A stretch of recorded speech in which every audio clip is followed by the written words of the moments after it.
Let's read.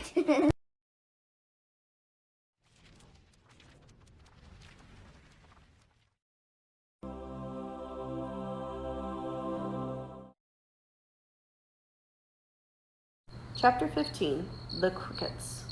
The crickets sang in the grasses. They sang the song of summer's ending, a sad, monotonous song. Summer is over and gone, they sang, over and gone, over and gone. Summer is dying, dying. The crickets felt it was their duty to warn everybody that summertime cannot last forever. Even on the most beautiful days in the whole year, the days when summer is changing into fall, the crickets spread the rumor of sadness and change. Everybody heard the song of the crickets. Avery and Fern Arable heard it as they walked the dusty road. They knew that school would soon begin again. The young geese heard it and knew that they would never be little goslings again. Charlotte heard it and knew that she hadn't much time left. Mrs. Zuckerman, at work in the kitchen, heard the crickets, and a sadness came over her too. Another summer gone, she sighed. Lurvy, at work building a crate for Wilbur, heard the song and knew it was time to dig potatoes. Summer is over and gone, repeated the crickets. How many nights till frost, sang the crickets. Goodbye, summer, goodbye, goodbye. The sheep heard the crickets, and they felt so uneasy, they broke a hole in the pasture fence and wandered up into the field across the road. The gander discovered the hole and let his family through, and they walked to the orchard and ate the apples that were lying on the ground. A little maple tree in the swamp heard the cricket's song and turned bright red with anxiety. Wilbur was now the center of attraction on the farm. Good food and regular hours were showing results. Wilbur was a pig any man would be proud of. One day more than 100 people came to stand at his yard and admire him. Charlotte had written the word radiant, and Wilbur really looked radiant as he stood in the golden sunlight.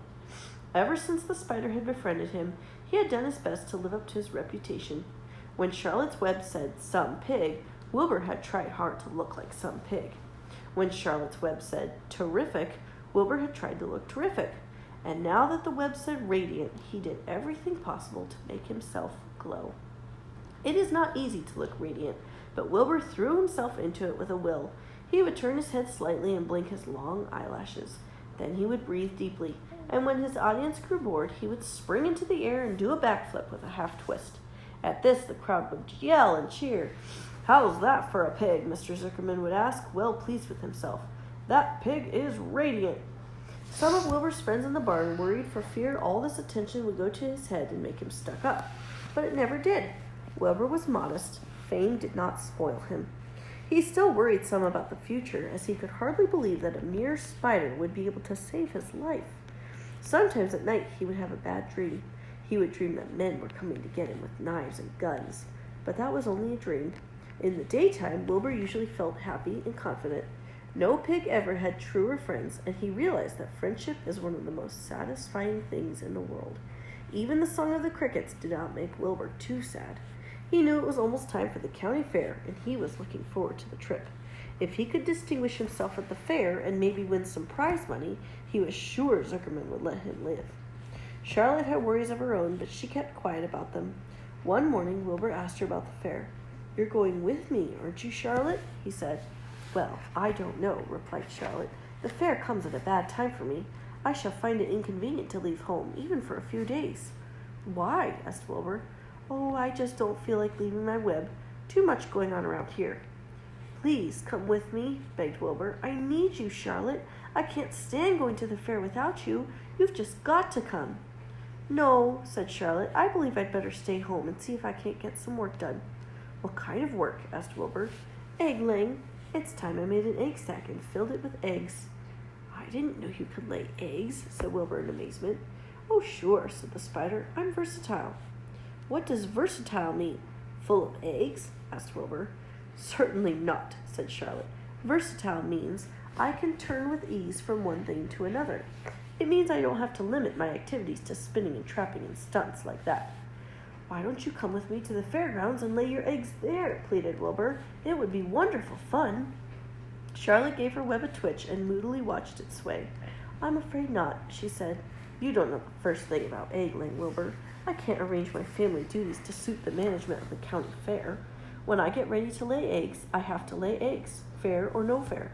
However, I don't want you to worry about it. You might lose weight. We'll leave it this way. I'll come to the fair if I possibly can." "Oh, good," said Wilbur. "I knew you wouldn't forsake me just when I need you most." All that day, Wilbur stayed inside, taking life easy in the straw. Charlotte rested and ate a grasshopper. She knew that she couldn't help Wilbur much longer. In a few days, she would have to drop everything and build a beautiful little sack that would hold her eggs. How very special are we for just a moment to be part of life's eternal rhyme. How very special are we to have on our family tree Mother Earth and Father Time.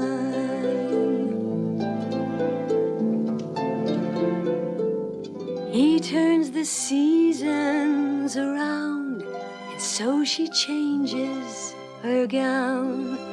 But they always look in their prime.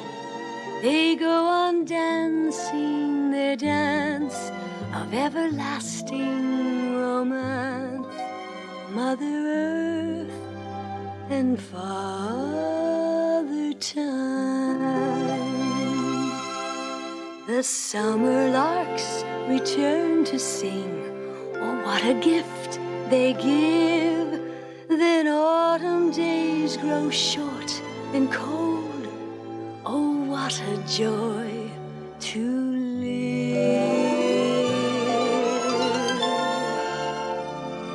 How very special are we for just a moment to be part of life's eternal rhyme. How very special are we to have on our family tree Mother Earth and Father